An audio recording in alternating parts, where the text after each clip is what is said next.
Two people can experience the exact same event, but one sees opportunity, one sees threat. One thinks strategically, one reacts emotionally. One asks, what does this mean long term? The other asks, how does this make me feel right now? Same world, different mind. But here's the truth, and by the end of this episode you'll understand this clearly. Your success is limited less by effort and more by the stage of thinking you operate from. Today we're breaking down the cognitive development theory of Jean Piaget, not as a child psychology lesson, but as a blueprint for mental evolution. Because growth isn't just about gaining knowledge, it's about upgrading the architecture of your mind. Jean Piaget wasn't interested in how much children knew. He wanted to understand how knowing itself develops. His research revealed something revolutionary. Intelligence doesn't simply accumulate, it restructures. Your brain builds models of reality in stages. Each stage allows more complexity, more abstraction, more strategic thinking.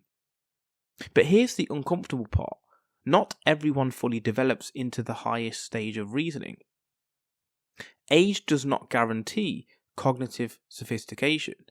You can be 45 years old and still reason emotionally like a 12-year-old in certain domains. So let's break this down. There are 4 stages of cognitive development. The first is the sensory motor stage from 0 to 2 years, the world of immediate experience. At this stage, intelligence is physical. Babies learn through touch, movement, sensory feedback, trial and error. There is no abstract thought, no symbolism, just interaction. One of the biggest breakthroughs here is object permanence, understanding that something exists even when it's not visible. Before this develops, if a toy disappears from sight, it disappears from reality. Now think about that metaphorically. How many adults lose motivation when results aren't immediately visible? If progress isn't seen, they assume it doesn't exist. That's sensory motor level thinking applied to long-term goals. No visible reward, effort collapses. And then we have the pre-operational stage from 2 to 7 years, the age of ego and imagination. This stage explodes with language and imagination, but logic is fragile. Children struggle with perspective taking, logical consistency, understanding that others have different viewpoints. This is known as egocentrism, not selfishness, but cognitive self-centering. The child assumes, if I see it this way, everybody does. Now let's be honest, how many adults still operate here emotionally? If someone disagrees with you, does it feel like an attack? If someone criticises your idea, do you interpret it as criticism of you? That's not immaturity in character, that's incomplete cognitive differentiation. Formal perspective taking is a developmental achievement, and many people never refine it. The third stage is the concrete operational stage, from 7 to 11 years, when logic enters the chat. Here, structured reasoning develops. Children can now understand cause and effect, conservation, quantity remains constant despite shape changes, ordered sequences, rule-based systems. But thinking is still tied to tangible examples. They can reason about what is physically present. They struggle with pure hypotheticals. And here's why many adults plateau here. They function well with clear instructions, concrete data, immediate cause and effect, but struggle with long-term strategy, abstract systems, intangible variables, philosophical reasoning. They understand the game, but not the metagame. They react to events. They don't model systems.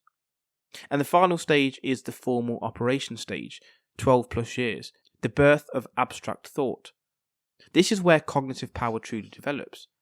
Now we can think hypothetically, build mental simulations, consider multiple variables simultaneously, debate philosophy, analyse systems beyond immediate experience. This stage allows you to say, if I sacrifice short-term comfort, long-term leverages increase. It enables strategic business thinking, high-level leadership, complex ethical reasoning, emotional detachment from impulse. But here's the critical insight. Just because this stage can develop at adolescence doesn't mean it fully integrates into adulthood. Formal reasoning must be exercised. If it isn't trained, it atrophies. If you want to build wealth, influence, physical mastery, or legacy, you must think beyond the immediate. Sensory motor thinking asks, what do I feel right now?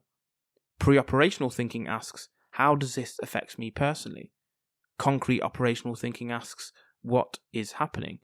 And formal operational thinking asks, what system produced this and how can I redesign it?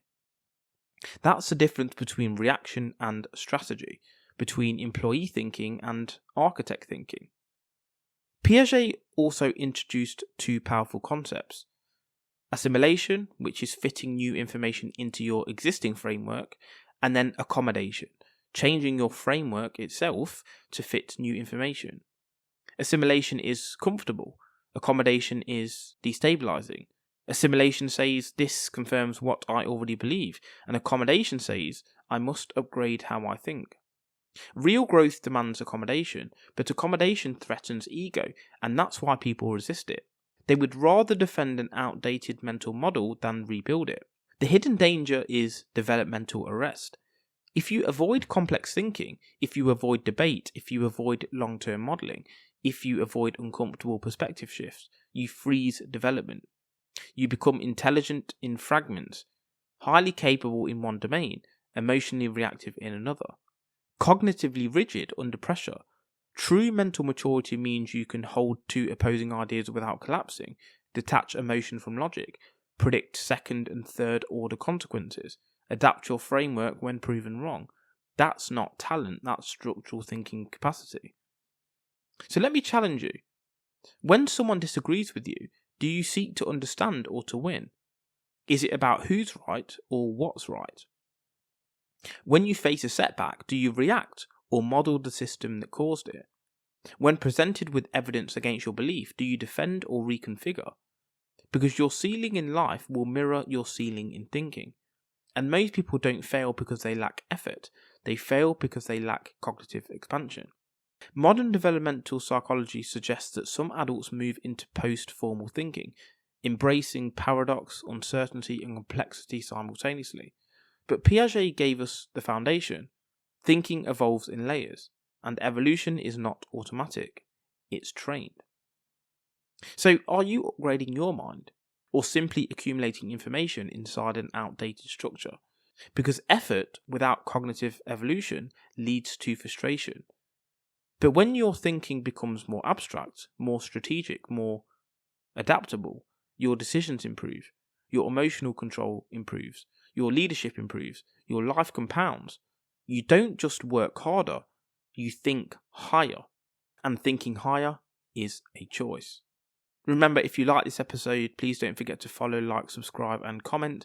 And just a quick shout out to our sponsors. Strong Coffee Company, protein-packed coffee for energy and clarity. Use code Vancrux1 for 20% off at strongcoffeecompany.com. And then there's More Labs, clinically proven hydration and recovery drinks. Use code Vancrux1 for 25% off at morelabs.com. And finally, Liquor Gummies, electrolytes and vitamins for hangover prevention. Use code Vancrux1 for 20% off at liquor.com. That's liqure.com.